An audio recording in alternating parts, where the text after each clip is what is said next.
Marido empuja a su esposa embarazada en el tribunal. Su amante se reía hasta que padre la empujó. El grito resonó por toda la sala del tribunal como una alarma de emergencia. Natalia cayó al suelo con un golpe seco, sus manos instintivamente protegiendo su vientre de 6 meses, mientras el dolor atravesaba su cuerpo como una descarga eléctrica. Ricardo, su marido, todavía tenía las manos extendidas frente a él, temblando de rabia, los ojos inyectados de odio. Había empujado a su esposa embarazada en pleno tribunal, delante del juez, de los abogados, de los oficiales de seguridad y de todas las personas presentes en la sala 4B del Tribunal del Condado de Denver. El juez Harrison se levantó de su silla, golpeando el mazo contra la mesa una y otra vez, gritando por orden, pero su voz se perdió en el caos absoluto que acababa de desatarse. Los oficiales de seguridad corrieron hacia Ricardo, mientras don Elías, el padre de Natalia, se levantaba de su asiento con un rugido de furia contenida durante demasiado tiempo. Y entonces, en medio de todo ese desastre, de todo ese dolor y de toda esa locura, sucedió algo que nadie esperaba. Fiorella Montespiegui, la amante de Ricardo, sentada justo detrás de él, con su bolso rojo sobre las piernas, comenzó a reírse. Una risa alta, cruel, despiadada, que cortó el aire como un cuchillo oxidado. Esa risa fue la gota que derramó el vaso. Pero para entender cómo se llegó a ese momento de quiebre absoluto, había que regresar algunas horas atrás, cuando todo comenzó en la madrugada fría de ese martes de noviembre del año 2025. Natalia Álvarez Figueroa despertó a las 4:30 de la mañana sin necesidad de alarma. No había podido dormir bien durante toda la noche. El miedo le apretaba el pecho como una mano invisible que no la dejaba respirar con normalidad. Se quedó acostada en la oscuridad de su pequeño departamento rentado, mirando el techo agrietado, mientras escuchaba el sonido distante de los primeros camiones de basura recorriendo las calles de Denver. Su vientre de 6 meses se movía con las pataditas del bebé que crecía dentro de ella, recordándole que ya no estaba sola, que tenía una razón más poderosa que su propio miedo para hacer lo que estaba a punto de hacer ese día. Hoy finalmente tendría la oportunidad de pedir una orden de restricción contra Ricardo, el hombre que durante 3 largos años la había convertido en una sombra de lo que alguna vez fue. El hombre que le había roto 2 costillas con un puñetazo, que la había arrastrado por el cabello por toda la sala, que la había amenazado de muerte más veces de las que podía contar.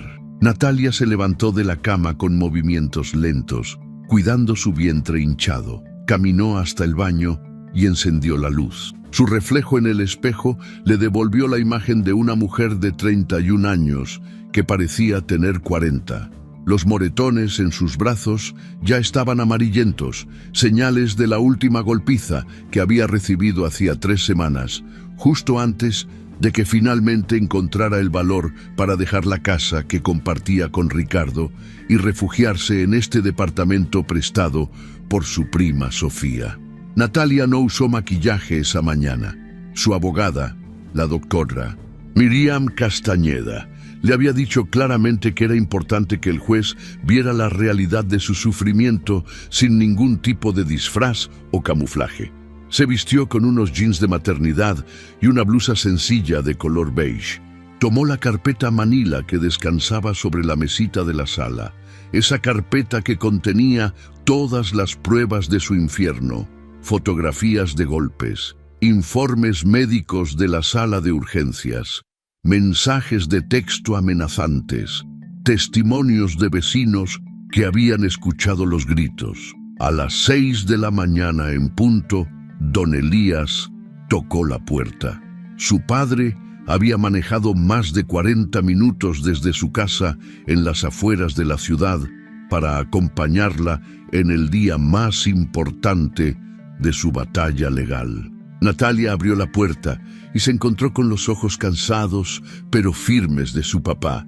Ese hombre de 58 años, que trabajaba como carpintero desde que tenía 17, que había criado a Natalia prácticamente solo después de que su esposa muriera de cáncer 2 años atrás.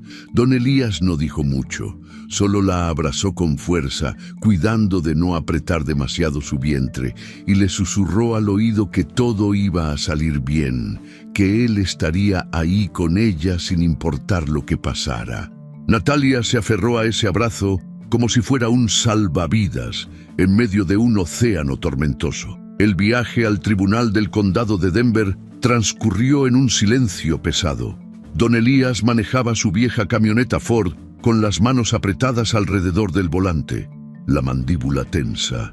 Natalia miraba por la ventana cómo la ciudad despertaba lentamente. Las tiendas abriendo sus puertas, la gente caminando hacia las paradas de autobús, el cielo todavía gris con las últimas sombras de la noche. En su mente, Natalia repasaba una y otra vez lo que iba a decir frente al juez. Había practicado durante semanas con la doctora Castañeda, pero ahora que el momento se acercaba, sentía que las palabras se le escapaban como agua entre los dedos. Llegaron al tribunal con una hora de anticipación. El edificio de concreto y vidrio se alzaba imponente frente a ellos, con sus columnas blancas y sus escaleras anchas que parecían diseñadas para intimidar a cualquiera que tuviera que subirlas. En el estacionamiento, junto a un sedán negro impecable, esperaba la doctora Miriam Castañeda. La abogada tenía 44 años, piel trigueña, cabello negro alisado perfectamente y un traje gris oscuro que le daba un aire de autoridad incuestionable. Llevaba más de 15 años especializándose en casos de violencia doméstica y había manejado más de 100 situaciones similares a la de Natalia. Conocía todos los trucos que los agresores usaban, todas las tácticas de intimidación, todas las mentiras que intentarían vender al juez. La doctora saludó a Natalia con un apretón de manos firme y luego revisó con ella los puntos clave del caso. No debía mirar a Ricardo directamente a los ojos, porque eso podía desestabilizarla. Debía responder con calma, sin exaltarse, sin dejar que las provocaciones la hicieran perder la compostura. Debía hablar con la verdad, simple y directa, sin adornos ni dramatismos innecesarios. El juez Harrison era conocido por ser justo, pero también por ser extremadamente estricto con el protocolo del tribunal. Cualquier arrebato emocional podía ser interpretado como falta de credibilidad. La doctora Castañeda había preparado meticulosamente cada detalle de la presentación. Había organizado las pruebas en orden cronológico. Había preparado a los testigos. Pero había algo que ni la abogada más experimentada podía anticipar, que Ricardo llevaría a su amante al tribunal. Cuando Natalia entró a la sala 4B, sintió que el aire se le escapaba de los pulmones como si alguien le hubiera dado un puñetazo en el estómago. Ahí estaba Ricardo, sentado en el lado opuesto de la sala, con una postura arrogante, las piernas abiertas, la mandíbula tensa, los ojos llenos de ese desprecio que ella conocía tan bien. Llevaba puesta una camisa azul marino que seguramente le habían prestado, porque él nunca usaba ropa así de formal. Su cabello estaba peinado hacia atrás con gel, pero eso no podía ocultar la violencia que emanaba de cada poro de su piel. Y justo detrás de él, como una aparición salida de una pesadilla, estaba Fiorella Montespieghi. La amante de Ricardo tenía 28 años, piel trigueña, cabello lacio teñido de un castaño rojizo que le llegaba hasta la mitad de la espalda y uñas largas pintadas de rojo brillante que tamborileaban sobre su bolso del mismo color. Fiorella trabajaba como recepcionista en el taller mecánico donde Ricardo era técnico automotriz, y ahí había comenzado todo hacía poco más de un año. Natalia se había enterado de la aventura por mensajes de texto que encontró en el teléfono de Ricardo. Mensajes explícitos, fotografías comprometedoras, conversaciones donde él le prometía a Fiorella que pronto se desharía de su esposa. Cuando Natalia lo confrontó, Ricardo la golpeó tan fuerte que terminó en el hospital con 2 costillas rotas y un derrame en el ojo izquierdo. Fiorella no intentó disimular su presencia en el tribunal. Al contrario, parecía disfrutar de la situación como si fuera un espectáculo diseñado para su entretenimiento personal. Cruzó las piernas con movimientos exagerados, se arregló el cabello con gestos teatrales y miró directamente a Natalia con una sonrisa burlona que decía más que 1000 palabras. «Yo gané, tú perdiste, él es mío ahora». Don Elías, sentado junto a su hija, apretó los puños con tanta fuerza que sus nudillos se pusieron blancos. La doctora Castañeda le tocó el hombro con firmeza, recordándole sin palabras que debían mantener la calma, que cualquier reacción emocional podía perjudicar el caso. El juez Harrison entró a la sala y todos se pusieron de pie. Era un hombre de 60 años, cabello completamente blanco, lentes de marco metálico y una reputación de ser justo pero inflexible con el protocolo judicial. Llevaba 30 años en el sistema de justicia del condado de Denver y había visto de todo. Maridos que amenazaban a sus esposas en plena audiencia, agresores que intentaban manipular al sistema, víctimas que se retractaban en el último momento por miedo. El juez Harrison llamó al orden golpeando su mazo contra la mesa de madera oscura y pidió que comenzara la audiencia. La doctora Castañeda se levantó y presentó el caso con la precisión de un cirujano que maneja un bisturí. 3 años de violencia documentada, amenazas constantes registradas en mensajes de texto y grabaciones de audio, informes médicos de 4 visitas diferentes a la sala de urgencias, testimonios de 3 vecinos que habían escuchado los gritos, los golpes, los ruegos de Natalia pidiendo que se detuviera, fotografías fechadas que mostraban moretones, cortes, quemaduras de cigarrillo en los brazos. La abogada desplegó toda la evidencia sobre la mesa del tribunal como si estuviera armando un rompecabezas macabro que revelaba la verdad absoluta de lo que Natalia había vivido. Cuando le tocó el turno a Natalia de declarar, ella caminó hasta el estrado sintiendo que las piernas apenas la sostenían. Su voz salió quebrada al principio, pero poco a poco fue ganando fuerza mientras describía el infierno que había vivido durante 3 años. Contó la primera vez que Ricardo la golpeó, apenas 6 meses después de casarse, cuando ella le preguntó por qué llegaba tarde a casa oliendo a perfume de mujer.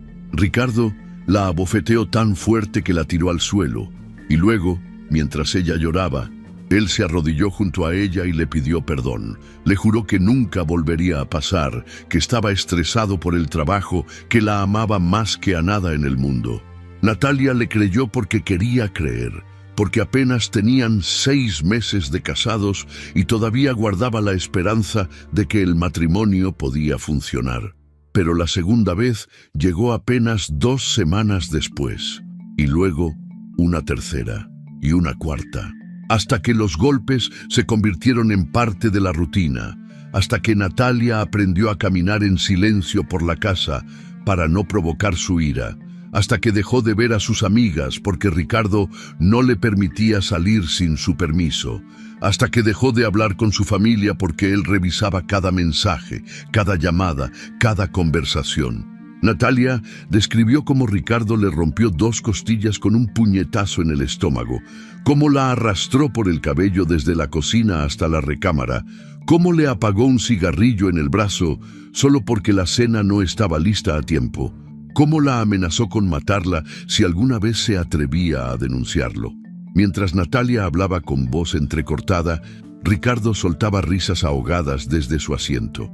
Murmuraba comentarios sarcásticos que apenas se escuchaban, pero que estaban diseñados para desestabilizarla, para recordarle que él todavía tenía poder sobre ella, incluso ahí, en pleno tribunal. Fiorella también sonreía, cubriéndose la boca con la mano como si estuviera viendo una comedia mal actuada. El juez Harrison llamó la atención a Ricardo 2 veces, advirtiéndole que si no guardaba silencio y respeto, tendría que retirarlo de la sala. Pero Ricardo no mostró ningún arrepentimiento.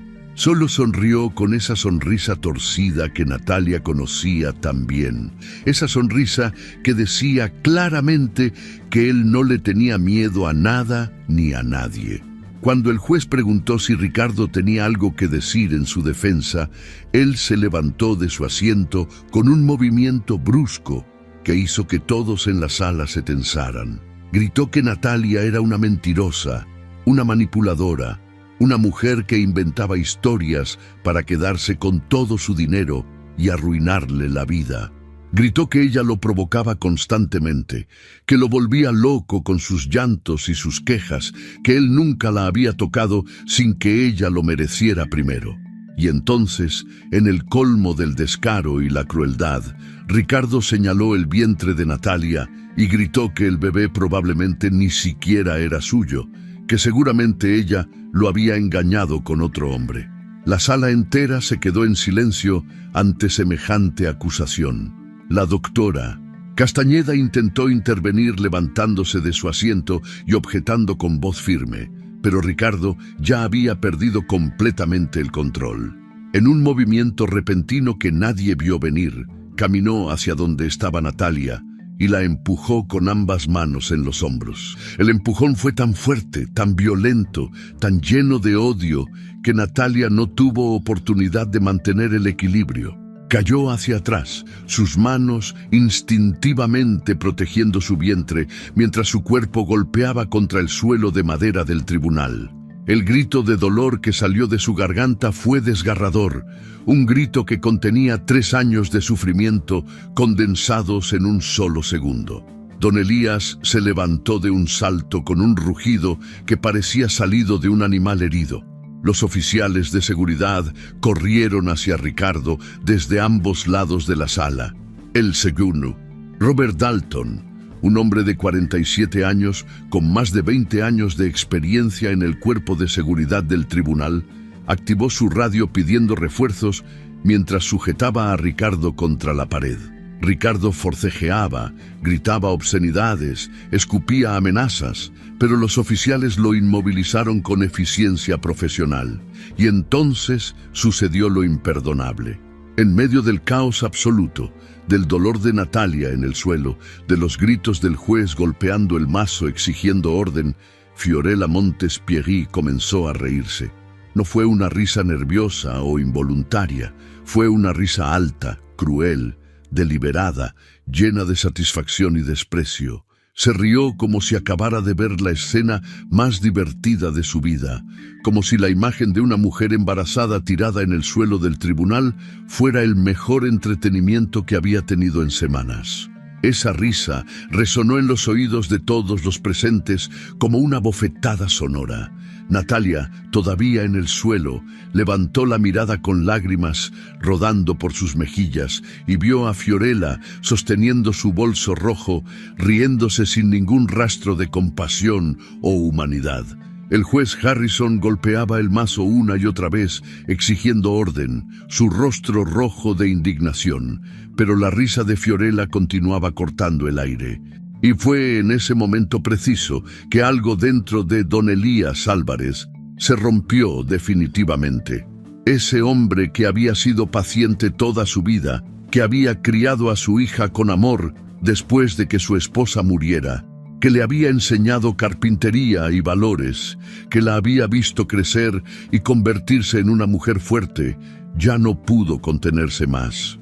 Ver a su hija embarazada tirada en el suelo, mientras la amante de su agresor se reía, fue la gota que derramó un vaso que había estado llenándose durante 3 años de sufrimiento silencioso. Don Elías caminó con pasos firmes hacia donde estaba sentada Fiorella.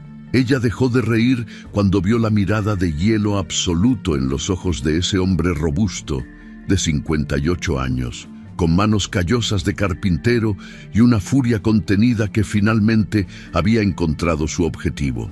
Sin decir una palabra, don Elías la empujó con la misma fuerza con la que ella se había atrevido a burlarse del dolor de su hija. El bolso rojo cayó al suelo con un golpe seco. La risa se cortó en seco, y el tribunal entero quedó en un silencio absoluto, como si el mundo hubiera dejado de girar por un segundo. Los oficiales de seguridad corrieron a detener a don Elías también, pero él no opuso resistencia.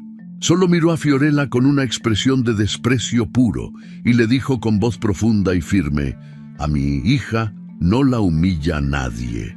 La sala 4B del Tribunal del Condado de Denver se había convertido en un campo de batalla. Ricardo gritaba amenazas mientras era esposado y arrastrado hacia la salida. Fiorella lloraba histéricamente, exigiendo que arrestaran a don Elías por agresión. El juez Harrison ordenó evacuar la sala inmediatamente y suspendió la audiencia hasta nuevo aviso. Natalia fue llevada al área de seguridad anexa, donde un paramédico revisó su vientre con un estetoscopio fetal y confirmó con alivio que el bebé estaba bien, que los latidos eran fuertes y constantes. La doctora Castañeda habló rápidamente con el juez en su despacho privado, argumentando con voz firme que lo que acababa de suceder era la evidencia perfecta de la violencia incontrolable de Ricardo, que había agredido a su esposa embarazada en pleno tribunal, delante de un juez sin ningún rastro de remordimiento o control. Mientras tanto, don Elías fue detenido por el Sergeant Dalton y llevado a una celda de detención temporal. El oficial le informó que sería acusado de agresión, pero don Elías no mostró ningún arrepentimiento. Solo preguntó una y otra vez cómo estaba su hija, cómo estaba su nieto. Y afuera del tribunal, sin que nadie dentro de la sala lo supiera todavía, alguien había grabado todo el incidente con su celular. El video ya estaba siendo subido a las redes sociales, listo para convertirse en viral y cambiar el curso de esta historia para siempre. Si estás viendo esta historia narrada desde México, desde Estados Unidos, desde Sudamérica o desde cualquier parte del mundo, déjanos un comentario diciéndonos desde dónde nos estás viendo. Nos encanta leer sus comentarios y saber que nuestras historias llegan a todos ustedes. La ambulancia llegó a la clínica obstétrica North Star Women's Health 20 minutos después del incidente en el tribunal. Natalia no había querido viajar en camilla, así que la dejaron sentarse en la parte trasera del vehículo mientras el paramédico monitoreaba constantemente los latidos del bebé con un estetoscopio portátil. Durante todo el trayecto, Natalia no pronunció una sola palabra. Sus ojos estaban clavados en algún punto vacío del espacio, como si su mente se hubiera desconectado de la realidad para protegerse del dolor que acababa de vivir. Cuando llegaron a la clínica, la doctora Ramírez, una obstetra de 52 años, con más de 25 años de experiencia, la estaba esperando en la entrada de urgencias con una silla de ruedas y 2 enfermeras. El examen médico duró casi 1 hora completa. La doctora Ramírez revisó cada centímetro del vientre de Natalia con el ultrasonido, verificó la frecuencia cardíaca del bebé, midió la presión arterial de Natalia 3 veces seguidas, porque la primera lectura estaba peligrosamente alta, y finalmente le hizo una serie de preguntas sobre dolor, sangrado o cualquier sensación anormal. Natalia respondía con monosílabos mecánicos, casi robóticos. Sí, no, no sé, un poco. Durante todo el procedimiento, sus ojos permanecieron fijos en el techo blanco de la sala de exploración, contando mentalmente las manchas de humedad que formaban figuras abstractas en el yeso agrietado. La doctora Ramírez finalmente se quitó los guantes de látex y se sentó en el banco giratorio junto a la camilla donde Natalia permanecía acostada. Le explicó con voz suave pero firme que el bebé estaba bien, que los latidos eran fuertes y constantes, que no había señales de desprendimiento de placenta ni de sufrimiento fetal. Pero entonces la doctora agregó algo que Natalia no esperaba escuchar. Le advirtió que el estrés extremo, el tipo de estrés que había experimentado ese día en el tribunal, podría causarle complicaciones serias en las próximas semanas. Hipertensión gestacional, parto prematuro, Restricción del crecimiento intrauterino. La doctora le recetó reposo absoluto durante al menos 3 días, medicamentos para controlar la presión arterial y le ordenó que regresara inmediatamente si experimentaba contracciones, sangrado o cualquier cambio en los movimientos del bebé. Natalia apenas respondió. Asintió con la cabeza mientras firmaba los papeles de alta, tomó las recetas que la enfermera le extendió y caminó hacia la salida de la clínica como si fuera un fantasma atravesando paredes invisibles. Estaba sumida en un estado de shock profundo que la hacía sentir como si estuviera observando su propia vida desde afuera, como si todo lo que acababa de suceder le hubiera pasado a otra persona. Revivía una y otra vez el momento exacto en que Ricardo la empujó, la sensación de caer al vacío, el golpe seco contra el suelo del tribunal, el dolor agudo en la cadera. Escuchaba la risa de Fiorella resonando en su cabeza como un disco rayado que no podía detenerse. Veía la imagen de su padre siendo sujetado por los oficiales de seguridad, siendo llevado a una celda por defender su dignidad. Y en medio de todo ese torbellino de recuerdos traumáticos, Natalia comenzó a sentir algo que no había sentido en mucho tiempo: culpa. Una culpa aplastante, pesada, que se instaló en su pecho como un bloque de concreto. Tal vez todo esto era su culpa por haberse casado con Ricardo en primer lugar. Tal vez debió ver las señales de advertencia durante el noviazgo, cuando él se ponía celoso si ella hablaba con otros hombres, cuando revisaba su teléfono sin permiso, cuando le decía qué ropa podía o no usar. Tal vez debió aguantar en silencio, como tantas otras mujeres lo hacían, quedarse callada, soportar los golpes hasta que Ricardo se cansara o hasta que las cosas mejoraran por sí solas. Tal vez nunca debió denunciarlo, nunca debió arrastrarlo al tribunal, nunca debió exponer públicamente lo que sucedía dentro de su matrimonio. Y ahora, por su culpa, su padre estaba detenido enfrentando cargos de agresión. Mientras Natalia salía de la clínica obstétrica sintiéndose completamente destrozada, don Elías Álvarez permanecía sentado en una celda de detención temporal dentro del mismo edificio del tribunal. La celda medía aproximadamente 3 metros por 3 metros, con paredes de bloques de concreto pintadas de un color gris institucional deprimente, un banco de metal atornillado a la pared y un inodoro de acero inoxidable en la esquina. Don Elías estaba sentado en el banco con las manos apoyadas en las rodillas, la espalda recta, la mirada fija en el suelo de concreto pulido. No mostraba ninguna señal de nerviosismo o arrepentimiento. Su rostro era una máscara de calma absoluta, como si estar encerrado en esa celda fuera simplemente una consecuencia inevitable de haber hecho lo correcto. Un oficial de apellido Torres, un hombre joven de unos 30 años, que llevaba apenas 2 años trabajando en el sistema judicial del condado, se acercó a los barrotes de la celda y le informó a don Elías que sería acusado formalmente de agresión en 3er grado, un cargo menor que probablemente resultaría en libertad bajo fianza dentro de las próximas 24 horas. El oficial agregó que debido a las circunstancias especiales del caso y al hecho de que don Elías no tenía ningún antecedente criminal previo, el juez probablemente sería indulgente durante la audiencia de fianza. Don Elías escuchó toda esta información sin cambiar su expresión. Solo preguntó con voz firme cómo estaba su hija y cómo estaba su nieto. El oficial le respondió que no tenía esa información, pero que tan pronto como supiera algo, se lo haría saber. Don Elías asintió y volvió a su silencio. El narrador revelará que este hombre había perdido a su esposa, Carmen, 2 años atrás, después de una batalla brutal contra el cáncer de páncreas que duró 8 meses y los dejó arruinados económicamente. Natalia era lo único que le quedaba en el mundo, su única hija, la niña a la que había enseñado a andar en bicicleta, a trabajar con madera, a ser fuerte incluso cuando la vida se ponía difícil. Ver a Ricardo destruir a su hija durante 3 años había sido un tormento silencioso que lo carcomía por dentro como un ácido. Había intentado convencer a Natalia 1000 veces de que lo dejara. Le había ofrecido refugio en su casa. Le había suplicado que denunciara.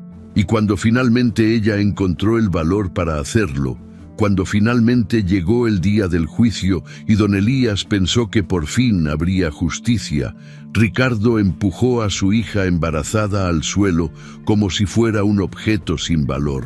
Y esa mujer, esa Fiorella, tuvo la audacia de reírse. Don Elías no se arrepentía de haberla empujado. Si pudiera retroceder en el tiempo, lo volvería a hacer exactamente igual. Alguien tenía que ponerla en su lugar. Alguien tenía que hacerle entender que había consecuencias para la crueldad, que no podía burlarse del sufrimiento de una mujer embarazada y salir ilesa. Si eso significaba pasar una noche en una celda, o pagar una multa, o incluso hacer servicio comunitario, que así fuera. Valía la pena. Mientras don Elías meditaba en su celda y Natalia regresaba en taxi a su departamento sintiéndose vacía por dentro, algo extraordinario estaba sucediendo en el mundo exterior. El video del incidente en el tribunal había comenzado a viralizarse a una velocidad que nadie podía haber anticipado.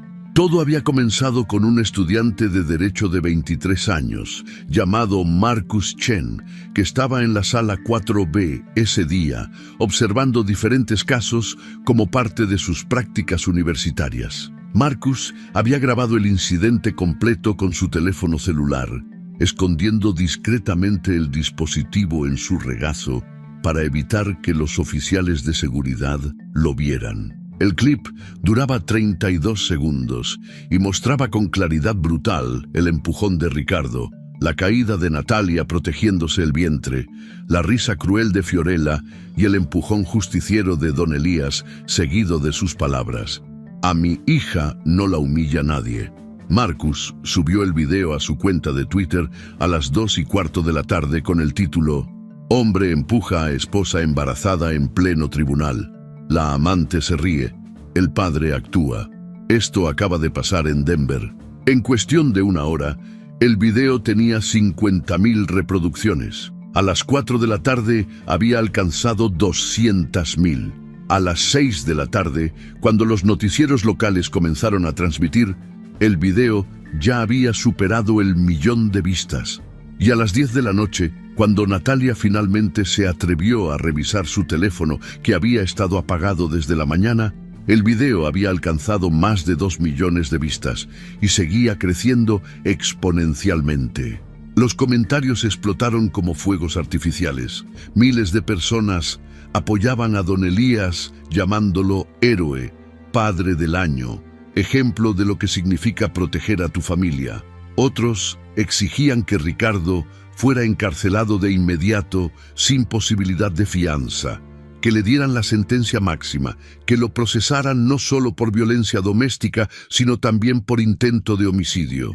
Muchos pedían que Fiorella también fuera procesada como cómplice o acusada de algo, cualquier cosa, porque su risa había sido tan inhumana que merecía consecuencias legales. Los hashtags comenzaron a multiplicarse: justicia para Natalia, padre protector, libertad para don Elías, encarcelen a Ricardo. Incluso activistas reconocidos de violencia doméstica y organizaciones de derechos de las mujeres comenzaron a compartir el video exigiendo justicia, usando el caso como ejemplo de por qué el sistema judicial necesitaba tomar más en serio los casos de violencia doméstica. Ricardo fue arrestado inmediatamente después del incidente y llevado a la estación de policía del condado de Denver en la parte trasera de una patrulla. Fiorella lo acompañó en su propio automóvil, un Honda Civic rojo que manejaba con las manos temblando y las lágrimas corriendo por su rostro. Su actitud había cambiado drásticamente en las últimas horas. Ya no sonreía, ya no mostraba esa arrogancia burlona que había exhibido en el tribunal. Estaba asustada, genuinamente aterrorizada. porque su teléfono no dejaba de vibrar con notificaciones, mensajes de personas desconocidas llamándola monstruo, bruja, basura humana, amenazas de muerte, fotografías de su casa con amenazas de quemarla. Su cuenta de Instagram había sido inundada con miles de comentarios diciendo que merecía lo peor. Fiorella nunca imaginó que su risa sería capturada en video y compartida millones de veces. Pensó que nadie fuera del tribunal sabría lo que había pasado, que sería solo otro día más en su vida. Pero ahora su nombre estaba siendo arrastrado por el lodo en cada rincón de las redes sociales. Ya había perdido su empleo en el taller mecánico porque el dueño la llamó personalmente para decirle que no podía tener empleada a alguien que se burlaba del sufrimiento de mujeres embarazadas. Su propia familia le dio la espalda cuando su madre la llamó llorando para decirle que estaba avergonzada de tenerla como hija. 2 de sus hermanos le enviaron mensajes diciéndole que no la querían ver nunca más. Ricardo, por su parte, seguía culpando a Natalia por todo. Desde su celda en la estación de policía, le gritaba a cualquiera que quisiera escucharlo que todo esto era culpa de ella, que ella lo había provocado, que ella lo había arruinado. Su abogado de oficio, un hombre cansado de 40 y tantos años llamado Gerald Patterson, le advirtió con voz dura que el video había destruido cualquier posibilidad de defensa. Le explicó que empujar a una mujer embarazada en pleno tribunal, delante de un juez, delante de oficiales de seguridad, delante de testigos, todo capturado en video de alta definición, era básicamente una confesión de culpabilidad que ningún jurado del mundo perdonaría. Ricardo comenzó a darse cuenta lentamente, dolorosamente, de que esta vez había ido demasiado lejos. Al día siguiente, cuando el sol apenas comenzaba a salir sobre las montañas rocosas que rodean Denver, la doctora Miriam Castañeda convocó a Natalia y a algunos de sus familiares a una reunión de emergencia en la cafetería Blue Creek Coffee, un pequeño establecimiento acogedor ubicado justo frente al tribunal.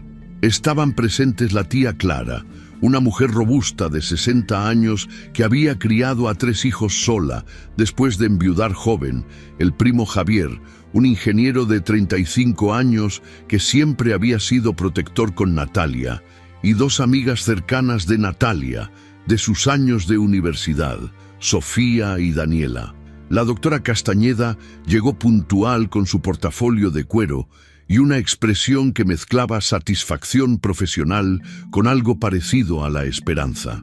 Se sentó frente a Natalia y le explicó que el video viral había cambiado completamente el panorama del caso. Ahora había presión pública masiva sobre el sistema judicial. El fiscal del distrito, un hombre político ambicioso que estaba considerando postularse para alcalde en las próximas elecciones, había convocado una conferencia de prensa para anunciar que estaba agregando cargos criminales adicionales contra Ricardo, incluyendo agresión agravada y conducta peligrosa. Además, la doctora Castañeda había logrado que un juez diferente, la magistrada Elena Cortés, revisara el caso de Don Elías, y todo indicaba que los cargos serían retirados debido a las circunstancias especiales y al hecho de que había actuado en defensa emocional de su hija. Natalia escuchó todo esto con una mezcla de esperanza y miedo. Por primera vez en años, sintió que tal vez la justicia sí existía, que tal vez el sistema no estaba completamente roto, que tal vez su sufrimiento no había sido en vano. La tía Clara le tomó la mano y se la apretó con fuerza. El primo Javier le prometió que nunca estaría sola, que toda la familia estaba de su lado. Esa tarde, Natalia manejó hasta la casa de Don Elías en las afueras de la ciudad. Fue la primera vez que hablaron a solas desde el incidente. Don Elías abrió la puerta de su modesta casa de madera que él mismo había construido 20 años atrás. Y cuando vio a su hija parada en el porche con los ojos hinchados de tanto llorar, simplemente abrió los brazos. Natalia se derrumbó en ese abrazo, llorando como no había llorado en años, pidiéndole perdón una y otra vez por haberlo metido en problemas, por arruinar su vida, por ser tan débil que no pudo defenderse sola. Don Elías le secó las lágrimas con sus manos callosas de carpintero y le dijo con firmeza: «Mija, yo no me arrepiento de nada. Esa mujer se estaba burlando de ti, de tu bebé, de todo lo que has sufrido. Alguien tenía que ponerla en su lugar, y me alegro de haber sido yo». Natalia le preguntó con voz quebrada qué iba a pasar ahora. Don Elías le respondió mirándola directamente a los ojos: «Ahora vas a recuperar tu vida, vas a tener a tu bebé en paz, y Ricardo nunca más te va a tocar. Te lo prometo». Esas palabras fueron el momento de cambio que Natalia necesitaba. Por primera vez en 3 años, sintió que no estaba sola en esta batalla. Esa noche, Natalia regresó a su departamento y se sentó en el suelo de la sala con su carpeta manila. Revisó cada fotografía de los moretones, cada informe médico de las emergencias, cada mensaje amenazante que Ricardo le había enviado a lo largo de los años, y tomó una decisión que cambiaría el curso de su vida. No se rendiría. No permitiría que Ricardo siguiera controlando su existencia desde la cárcel. No dejaría que Fiorella tuviera la última palabra. Llamó a la doctora Castañeda a las 11 de la noche y le dijo con voz firme que quería continuar con el caso, que quería que Ricardo pagara por todo. La abogada le confirmó que con el video viral y la presión pública tenían una oportunidad real de ganar. Durante las siguientes 2 semanas, la doctora Castañeda preparó a Natalia para la audiencia final. Le enseñó a hablar con confianza, a no temblar cuando mencionaba el nombre de Ricardo, a mirar al juez directamente a los ojos sin bajar la mirada. La abogada también consiguió el apoyo de una organización nacional de víctimas de violencia doméstica que proporcionó testimonios adicionales de 2 exnovias de Ricardo que también habían sufrido su violencia. Mientras tanto, la presión pública continuaba creciendo. Medios de comunicación locales y nacionales cubrieron la historia. Activistas organizaron protestas frente al tribunal. El video alcanzó los 10 millones de vistas. Natalia ya no era solo una víctima, se había convertido en un símbolo de resistencia. 3 semanas después del incidente que cambió todo, Natalia Álvarez Figueroa regresó al Tribunal del Condado de Denver para la audiencia final. Pero esta vez era una mujer diferente. Caminó por el pasillo central de la sala 5A con la cabeza en alto, vestida con un vestido de maternidad color azul marino sencillo pero digno. Su vientre, ahora de 7 meses y medio, sobresaliendo orgullosamente bajo la tela. Sus pasos eran firmes, decididos, sin el temblor que la había caracterizado durante años. Don Elías caminaba a su lado, liberado de todos los cargos gracias a la presión pública masiva y a la evidencia irrefutable de que había actuado en defensa emocional de su hija. El hombre llevaba su mejor camisa de franela a cuadros y pantalones de mezclilla limpios, y aunque sus manos todavía eran las manos callosas de un carpintero, ahora las llevaba con orgullo visible. La sala estaba completamente llena hasta el último asiento disponible. Reporteros de al menos 5 cadenas de televisión diferentes ocupaban las primeras 2 filas con sus cámaras y micrófonos. Activistas de organizaciones de derechos de las mujeres sostenían pancartas silenciosas que decían «Justicia para Natalia» y «Las víctimas merecen ser escuchadas». Ciudadanos comunes que habían seguido el caso a través de las redes sociales se amontonaban en la parte trasera, algunos de pie porque ya no quedaban asientos. La energía en la sala era palpable, como electricidad estática antes de una tormenta. La doctora Miriam Castañeda ya estaba sentada en la mesa de la defensa con su portafolio de cuero abierto, lleno de nuevas pruebas que había recopilado durante las últimas 3 semanas. Llevaba un traje negro impecable y su cabello perfectamente peinado. Cuando vio entrar a Natalia, le dedicó una sonrisa pequeña pero genuina, el tipo de sonrisa que compartían dos guerreras antes de la batalla final. Ricardo estaba presente, pero ahora lucía completamente diferente al hombre arrogante que había empujado a Natalia semanas atrás. Estaba esposado, vestido con el uniforme naranja de la prisión del condado de Denver, su cabello despeinado y grasoso, la barba de varios días oscureciendo su mandíbula. Tenía ojeras profundas y había perdido peso. La cárcel lo había transformado en una sombra de lo que era. Fiorella no apareció. Había huido de Denver 2 días después del incidente, cuando las amenazas en redes sociales se volvieron tan intensas que temió por su seguridad física. El juez Harrison entró a la sala y todos se pusieron de pie. El magistrado golpeó su mazo una vez y pidió que comenzara la audiencia. Su rostro era serio, casi grave, y todos en la sala podían sentir el peso de la responsabilidad que llevaba sobre sus hombros. Este caso se había convertido en nacional, en un símbolo de todo lo que estaba mal y todo lo que podía estar bien en el sistema de justicia. Cuando el juez le dio la palabra a Natalia, ella se levantó de su asiento y caminó al estrado con pasos seguros. Se sentó en la silla de testigos, ajustó el micrófono frente a ella y respiró profundo. Luego comenzó a hablar con una voz firme y clara que nadie en esa sala esperaba escuchar. No era la voz quebrada de una víctima asustada. Era la voz de una sobreviviente que había encontrado su poder. Natalia describió los 3 años de horror con detalles que hicieron que varias personas en la sala se estremecieran. Habló de las noches que durmió con un cuchillo bajo la almohada, porque tenía miedo de ser asesinada mientras dormía.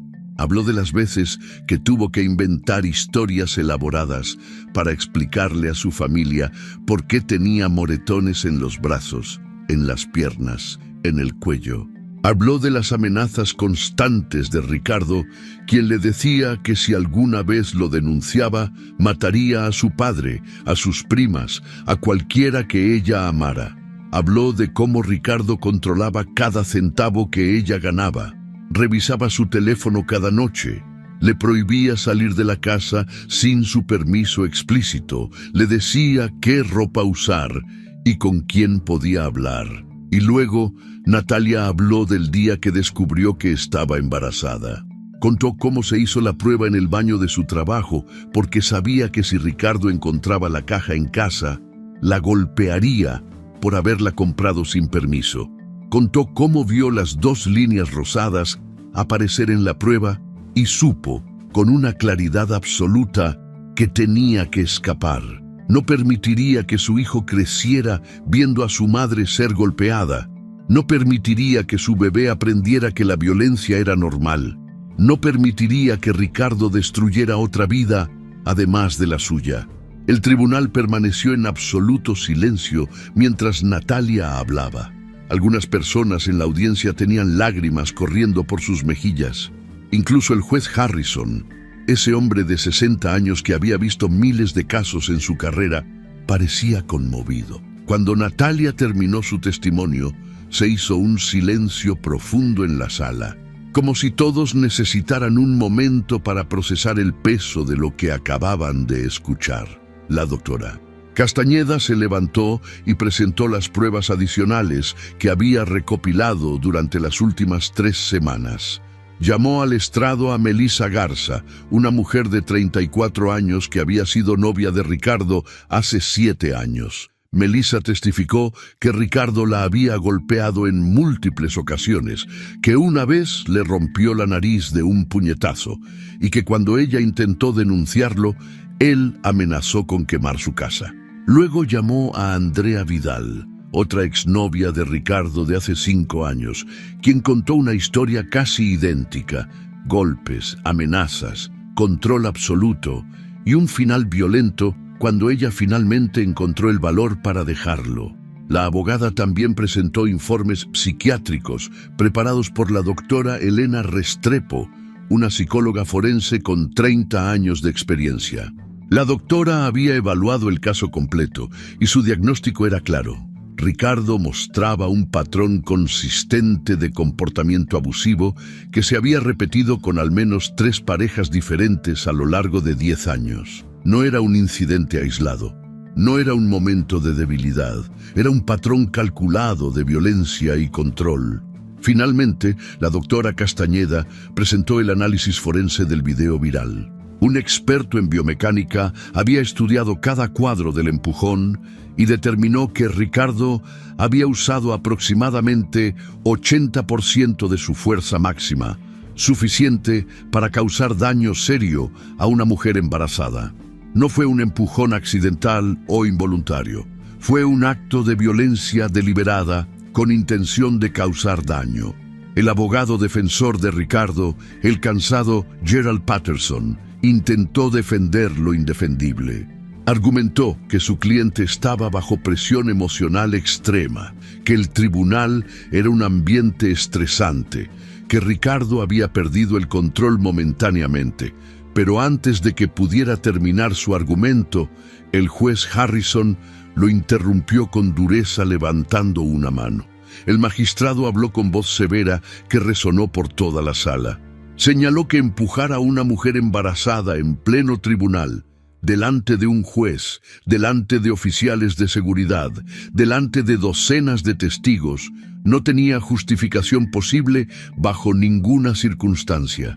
Dijo que el comportamiento de Ricardo demostraba un desprecio absoluto por la ley, por el sistema judicial, por la vida humana y por cualquier noción básica de decencia. Agregó que hombres como Ricardo eran exactamente la razón por la cual las víctimas de violencia doméstica tenían tanto miedo de denunciar. El juez Harrison tomó los documentos frente a él, los revisó en silencio durante lo que pareció una eternidad, y luego miró directamente a Ricardo con una expresión de disgusto absoluto. El tribunal entero contuvo la respiración. Se podía escuchar el zumbido de las cámaras de televisión, pero ningún otro sonido humano. Entonces, el juez habló.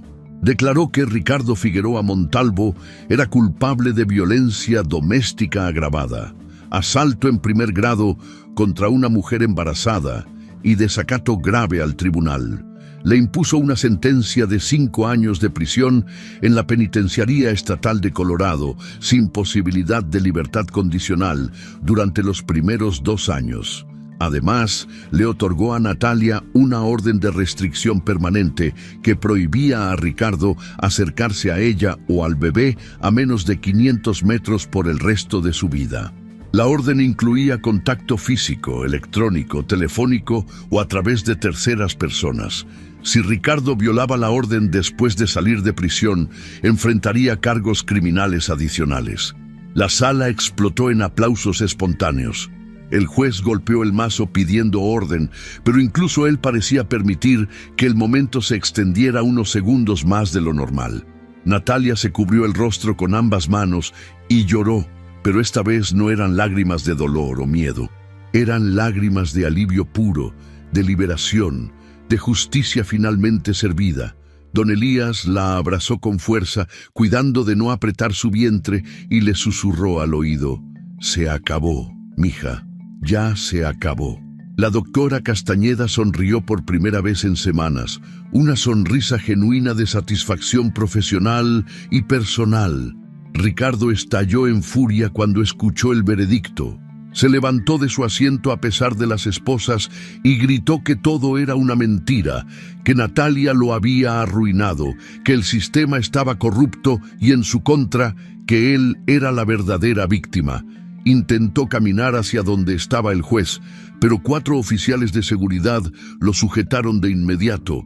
Lo arrastraron fuera de la sala mientras seguía gritando obscenidades y amenazas vacías que ya no tenían ningún poder. Natalia lo miró por última vez mientras era arrastrado hacia la puerta. Y en ese momento sintió algo completamente inesperado: lástima. Lástima por un hombre tan vacío, tan roto, tan lleno de violencia que nunca podría ser feliz, que nunca conocería el amor real, que moriría solo y amargado. Con esa mirada final, Natalia cerró ese capítulo de su vida para siempre. Afuera del tribunal, decenas de reporteros esperaban en los escalones del edificio. La doctora Castañeda organizó una conferencia de prensa improvisada. Natalia, todavía con los ojos húmedos, pero con una sonrisa brillante en el rostro, habló frente a las cámaras con una confianza que sorprendió incluso a su abogada. Dijo que esta victoria no era solo suya, sino de todas las mujeres que habían sufrido violencia y habían tenido miedo de denunciar. Agradeció a su padre por ser su roca, su protector, su héroe. Agradeció a la doctora Castañeda por creer en ella cuando ni siquiera ella misma creía. Agradeció a todas las personas en redes sociales que la habían apoyado, que habían compartido su historia, que habían exigido justicia, y terminó con un mensaje que resonaría en miles de corazones. A todas las mujeres que están pasando por lo mismo que yo pasé, no están solas. Denuncien, busquen ayuda, hablen con alguien. La justicia puede tardar, pero existe. Y ustedes merecen ser felices, merecen ser libres, merecen vivir sin miedo.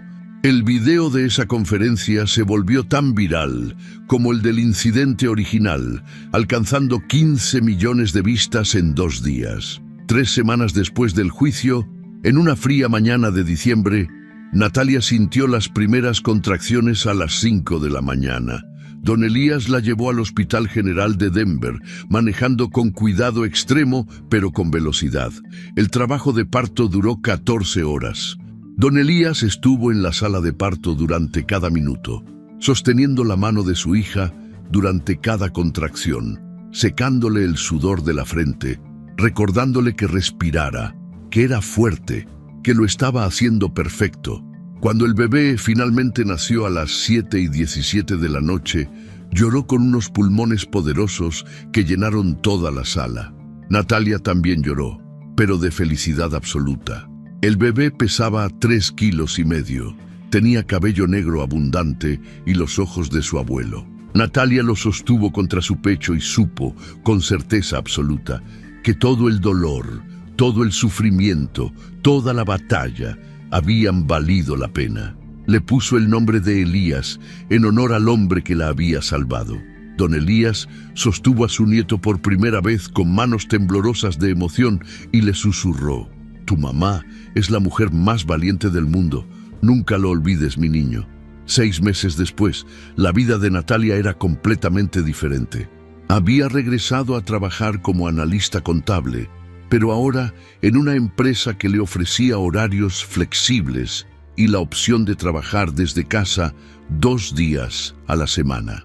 Se había mudado a un departamento más grande en un vecindario seguro con la ayuda de don Elías, quien había construido todos los muebles del cuarto del bebé con sus propias manos: la cuna, el cambiador, la mecedora, cada pieza hecha con amor de carpintero. Natalia también había comenzado a dar charlas en escuelas, universidades y organizaciones sobre violencia doméstica, compartiendo su historia para inspirar a otras mujeres a buscar ayuda.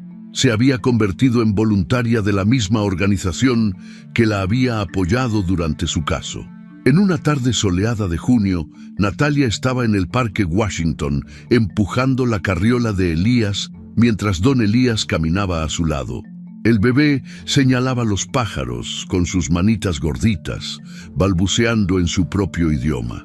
El sol brillaba entre las hojas de los árboles, los pájaros cantaban, otras familias jugaban en el césped, y por primera vez en años, Natalia sonreía con verdadera paz. Ya no era una víctima, era una sobreviviente, era una madre, era libre. Y esa libertad, ganada con tanto dolor y tanta lucha, era la victoria más dulce de todas. La historia de Natalia nos enseña una verdad fundamental que muchas personas necesitan escuchar. El silencio nunca protege a las víctimas, solo protege a los agresores. Durante 3 años, Natalia guardó silencio por miedo, por vergüenza, por la falsa creencia de que tal vez las cosas mejorarían solas. Pero el silencio solo permitió que la violencia creciera hasta convertirse en un monstruo que casi destruye su vida y la de su bebé. Fue solo cuando encontró el valor de hablar, de denunciar, de exponerse ante el mundo, que comenzó su verdadero camino hacia la libertad. Esta historia también nos muestra el poder inquebrantable del amor familiar. Don Elías no era un superhéroe ni un hombre perfecto. Era simplemente un padre que amaba a su hija y que llegó a un punto donde ya no pudo quedarse de brazos cruzados viendo cómo la humillaban. Su reacción en el tribunal, aunque impulsiva, nació de un lugar de amor puro y protección. Nos recuerda que a veces las personas que más nos aman son las que están dispuestas a sacrificarse por nuestra dignidad. Pero la lección más poderosa que nos deja Natalia es esta: nunca es tarde para recuperar tu vida. No importa cuántos años hayas perdido, cuántos golpes hayas recibido, cuántas veces te hayan hecho sentir pequeña o sin valor. Siempre existe la posibilidad de levantarte, de reconstruirte, de convertirte en la persona que merecías ser desde el principio.